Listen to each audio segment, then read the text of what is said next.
Hello student, आज हम लोग क्षितिज का लेसन 1 सूरदास द्वारा रचित सूरसागर के भ्रमर गीत से उद्धृत दूसरे पद को पढ़ेंगे।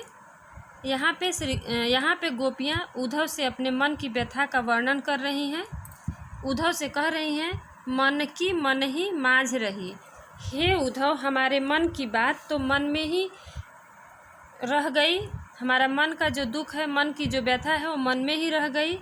कहिए जाए कौन पे उद्धव, हम अपने मन की व्यथा, मन के दुख को, मन की बात को किससे जाकर कहें।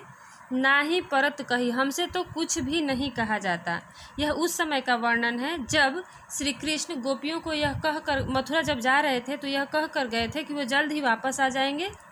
उस समय वो वापस नहीं आते हैं और उद्धव के माध्यम से संदेश भेजते हैं। तो उस समय गोपियाँ उद्धव से अपने विरह वेदना का वर्णन कर रही हैं और उद्धव जो है गोपियों को कह रहे हैं कि तुम लोग श्री कृष्ण के प्रेम को भूल जाओ और योग मार्ग को अपना लो, ज्ञान मार्ग को अपना लो। उसी समय का ये वर्णन है कि अब हम अपने मन की बात किससे कहें, क्योंकि जो उद्धव हैं वो भी हमको योग का संदेश दे रहे हैं। अवधि आधार आस आवन की, गोपियाँ कह रही हैं कि अब तो केवल श्री कृष्ण के आने की जो अवधि है वही हमारा आधार है, जिसके आस पे हम अपने तन मन की व्यथा को सह रही हैं।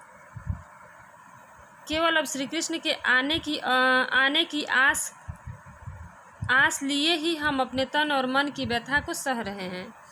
अब इन जोग संदेशन सुन सुन बिरहिन बिरह दही।